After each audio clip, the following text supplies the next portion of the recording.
তো প্রথমে আমরা দেখে নেব যদি আপনি আধার কার্ড আপডেট না করান সেক্ষেত্রে কোন কোন সমস্যার সম্মুখীন আপনি হতে পারেন। তো এখানে দেখতে পাচ্ছেন এটা কিন্তু ইউআইডিএআই অফিসিয়ালি টুইট করে জানিয়েছে। তো এখানে দেখুন কি বেনিফিট অফ অ্যান আপডেটেড আধার। যদি আপনি আধার আপডেট করান সেক্ষেত্রে কিন্তু এই যে সুযোগ সুবিধা সেগুলি আপনি পাবেন, নয়তো পাবেন না। তো এখানে দেখুন one nation one ration card program, যদি আপনি আধার কার্ড ডেমোগ্রাফিক এবং বায়োমেট্রিক আপডেট করান সেক্ষেত্রে কিন্তু আপনি one nation one ration card অর্থাৎ রেশন কার্ডের সুযোগ সুবিধা পাবেন। পাশাপাশি ওপেনিং অফ ব্যাঙ্ক অ্যাকাউন্ট, নতুন ব্যাঙ্ক অ্যাকাউন্ট খুলতে গেলে কিন্তু আপনাকে অবশ্যই আধার কার্ড আপডেট করাতে হবে। যদি আপনি আধার কার্ড আপডেট না করান সেক্ষেত্রে কিন্তু নতুন ব্যাঙ্ক অ্যাকাউন্ট ওপেন করতে পারবেন না। পাশাপাশি associate with the around 1000 government scheme, 1000 সরকারি প্রকল্প, 1000 সরকারি প্রকল্পে অংশগ্রহণ করতে গেলে কিন্তু আপনাকে অবশ্যই আধার কার্ড আপডেট করাতে হবে, না হলে কিন্তু আপনি এই সব প্রকল্পে অংশগ্রহণ করতে পারবেন না বা প্রকল্পে নাম রেজিস্ট্রেশন করতে পারবেন না। Getting a new SIM card, নতুন সিম কার্ড নিতে গেলে কিন্তু আপনাকে অবশ্যই আধার কার্ড আপডেট করাতে হবে, না হলে আপনি নতুন সিম কার্ড পাবেন না। স্কলারশিপ প্রোগ্রাম, যারা স্কলারশিপ নিতে চাইছেন অর্থাৎ ছাত্রছাত্রী যারা আছেন যারা স্কলারশিপ নেবেন তারা অবশ্যই কিন্তু আধার কার্ড আপডেট করিয়ে নেবেন। লোন অ্যাপ্লিকেশন, যারা লোন নেবেন অর্থাৎ লোন নিতে যারা আগ্রহী বা অনলাইন অফলাইন ব্যাংকের তরফ থেকে লোন নেবেন তাদেরও কিন্তু আধার কার্ড আপডেট করা জরুরি। পাশাপাশি ট্যাক্স পেয়ার ই ভেরিফিকেশন, যারা ট্যাক্স পেয়ার আছেন তাদের ক্ষেত্রে কিন্তু আধার কার্ড অবশ্যই আপডেট করাতে হবে। তো বিস্তারিত আমরা আসছি যে কিভাবে আপনারা আধার কার্ডের ডেমোগ্রাফিক এবং বায়োমেট্রিক আপডেট করাবেন, না করলে আপনি কি কি সমস্যায় পড়তে পারেন এবং অনলাইন থেকে আপনারা আধারের ডকুমেন্ট কিভাবে অ্যাটাচ করবেন, সম্পূর্ণ বিস্তারিত স্টেপ বাই স্টেপ ভিডিওর মাধ্যমে দেখাবো। তো ভিডিওটি প্রত্যেকের জন্য খুবই গুরুত্বপূর্ণ, অবশ্যই শুরু থেকে শেষ পর্যন্ত দেখবেন। ভিডিওটি ভালো লাগলে লাইক করবেন, চ্যানেলটিকে সাবস্ক্রাইব করে পাশে রাখা বেল আইকনটি প্রেস করে নোটিফিকেশন অল করে রাখবেন, সবার সুবিধার্থে ভিডিওটি শেয়ার করবেন। তো চলুন শুরু করি। তো আধার কার্ডের নতুন নিয়ম অনুযায়ী এবার থেকে 10 বছর অন্তর অন্তর প্রত্যেকে কিন্তু আধার কার্ডের বায়োমেট্রিক এবং ডেমোগ্রাফিক আপডেট করাতে হবে। অর্থাৎ যাদের আধার কার্ডের বয়স 10 বছর হয়ে গেছে তাদের প্রত্যেকে কিন্তু আধার কার্ড আপডেট করাতে হবে। পাশাপাশি অনলাইনে আরও একটি অপশন দেওয়া হয়েছে যেখানে আধার কার্ডের দুটি ডকুমেন্ট আপলোড করতে বলা হচ্ছে, একটা হলো প্রুফ অফ আইডেন্টিটি আর একটা হলো প্রুফ অফ অ্যাড্রেস। তো যারা যারা বায়োমেট্রিক আপডেট করতে চাইছেন অর্থাৎ আধারে বায়োমেট্রিক যারা আপডেট করতে চাইছেন তারা কিন্তু নিয়ারেস্ট যে আধার সেন্টার আছে সেখানে গিয়ে আপনার ফিঙ্গারপ্রিন্ট অর্থাৎ বায়োমেট্রিক আপডেট করাতে পারেন। এবং অনলাইনে যারা আধার কার্ডের ডকুমেন্ট আপলোড করতে চাইছেন অর্থাৎ যে দুটি ডকুমেন্ট চাইছে প্রুফ অফ আইডেন্টিটি এবং প্রুফ অফ অ্যাড্রেস, যারা অনলাইনে আপলোড করতে চাইছেন কীভাবে অনলাইনে সেই ডকুমেন্ট আপলোড করবে তার পদ্ধতি আমরা ফুল দেখাচ্ছি ভিডিওর মাধ্যমে, তো পুরোটা দেখতে থাকুন। তো আধার কার্ডের সাপোর্টিং ডকুমেন্ট অ্যাটাচ করতে হলে আপনার স্মার্টফোন থেকে বা কম্পিউটার থেকে যে কোনো একটি ব্রাউজার আপনি ওপেন করবেন। ব্রাউজার ওপেন করে সেখানে গিয়ে সার্চ করবেন myaadhar.uidai.gov.in, তাহলেই কিন্তু আধারের অফিসিয়াল যে ওয়েবসাইট অর্থাৎ নতুন ওয়েবসাইট সেটা কিন্তু চলে আসবে। এবং চলে আসলে দেখতে পারবেন এখানে অনেকগুলি অপশন চলে এসেছে। তো প্রথমে কিন্তু আপনাকে এই পোর্টালে লগ ইন হতে হবে।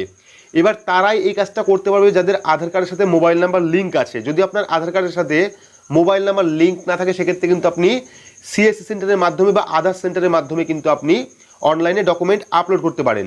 তো যেহেতু আমাদের আধার কার্ডের ফোন নাম্বার লিঙ্ক আছে সেক্ষেত্রে আমরা কী করবো, লগ ইন অপশনে ক্লিক করবো। ক্লিক করলে পরবর্তী একটি পেজ ওপেন হবে যেখানে কিন্তু আমাদের আধার কার্ড নাম্বার দিতে হবে এবং ক্যাপচা কোড ফিল করে এখানে সেন্ড ওটিপিতে ক্লিক করতে হবে। তো আমরা কী করবো, প্রথমে আধার নাম্বার দেবো, আধার নাম্বার দেওয়ার পর ক্যাপচা কোডটা ফিল করবো, ফিল করার পর এখানে সেন্ড ওটিপি অপশনে ক্লিক করবো।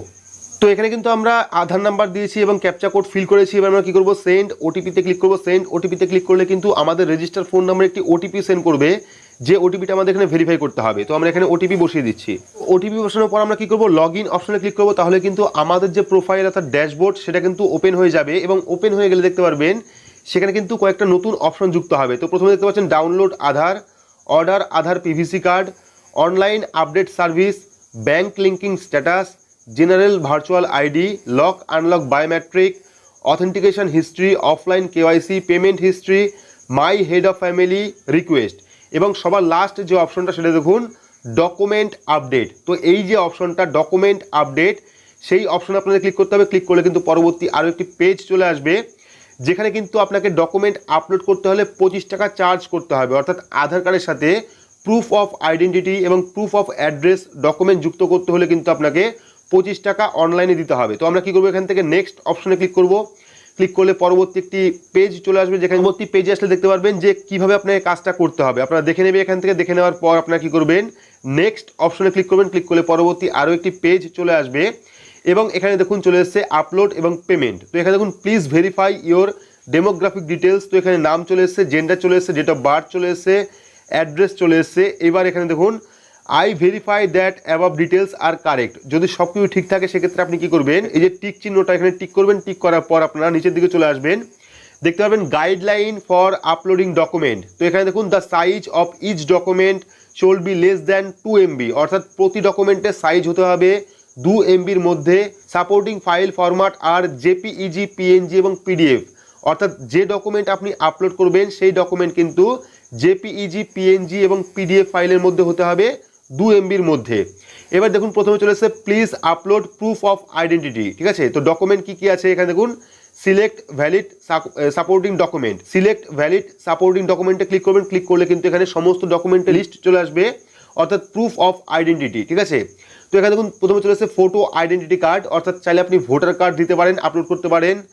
অ্যাডপশন সার্টিফিকেট, আর্ম লাইসেন্স, ব্যাংকের পাসবুক, ঠিক আছে, mediclaim card, central state government ID card, disability card, driving licence, Kisan photo passbook, marriage certificate, PAN card, medical certificate, passport, photo bank ATM card, photo credit card, ration card, SC ST OBC certificate, school ID, school leaving certificate, ঠিক আছে, তারপরে secondary school leaving certificate, যাবতীয় এখান থেকে দেখে নেবেন। লাস্টে আছে ভোটার আইডি বা ই ভোটার কার্ড। ঠিক আছে, তো চাইলে আপনারা এখান থেকে ভোটার কার্ড সিলেক্ট করতে পারেন, এবং ভোটার কার্ড সিলেক্ট করলে কিন্তু এখানে আপনাকে প্রুফ অফ আইডেন্টিটি হিসাবে ভোটার কার্ড আপলোড করতে হবে।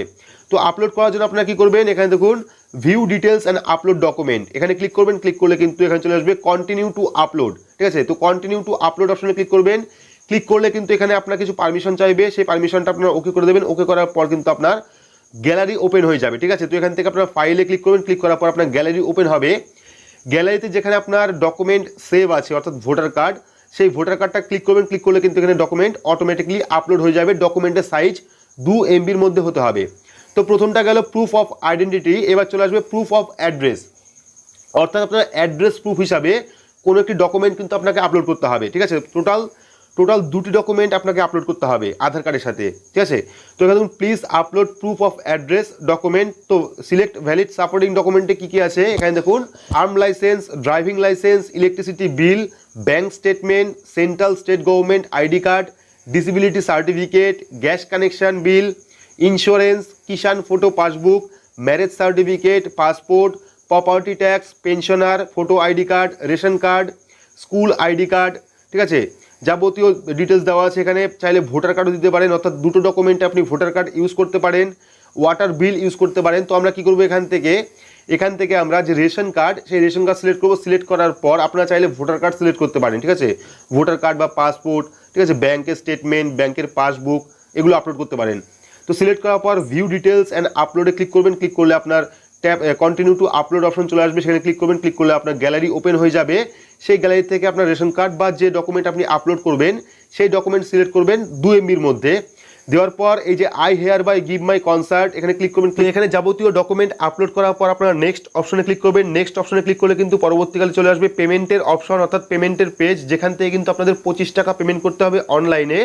আপনারা চাইলে ডেবিট কার্ড অর্থাৎ এটিএম কার্ডের মাধ্যমে বা যাবতীয় ইউপিআই অর্থাৎ পেটিএম, গুগল পে, ফোনপে, যাবতীয় ইউপিআই থেকে কিন্তু আপনারা এখান থেকে 25 টাকা পে করতে পারেন। এবং 25 টাকা পে করলে কিন্তু আপনাকে সঙ্গে সঙ্গে একটি রসিদ দেওয়া হবে, যে রসিদটা ডাউনলোড করে নেবেন। এবং পরবর্তীকালে কিন্তু আপনাকে এই ফর্মের বেসে একটি রেফারেন্স নাম্বার দেওয়া হবে, অর্থাৎ এই যে ফর্মটা সাবমিট করলেন সেই ফর্মের বেসে কিন্তু একটি রেফারেন্স নাম্বার দেওয়া হবে, যে রেফারেন্স নাম্বার দিয়ে কিন্তু আপনারা পরবর্তীকালে স্ট্যাটাস চেক করতে পারবেন। অর্থাৎ দেখতে পারবেন যে আপনি যে ফর্মটা সাবমিট করলেন, অর্থাৎ আধার কার্ডের সাথে যে ডকুমেন্ট আপনি অ্যাটাচ করার জন্য ফর্ম সাবমিট করলেন, সেই ফর্মটা সাকসেসফুলি সাবমিটেড হলো কিনা বা অ্যাকসেপ্ট হলো কিনা। তো এই ছিল আজকের আপডেটটি আপনার কেমন লাগলো অবশ্যই কমেন্ট বক্সে কমেন্ট করে জানাবেন। কোনো রকম প্রশ্ন থাকলে অবশ্যই কমেন্ট করবেন। আর ভিডিওটি ভালো লাগলে লাইক করবেন, চ্যানেলটিকে সাবস্ক্রাইব করে পাশে রাখা বেল আইকনটি প্রেস করে নোটিফিকেশন অল করে রাখবেন। সবার সুবিধার্থে ভিডিওটি শেয়ার করবেন। তো আজকের মতো এইটুকুই, ধন্যবাদ।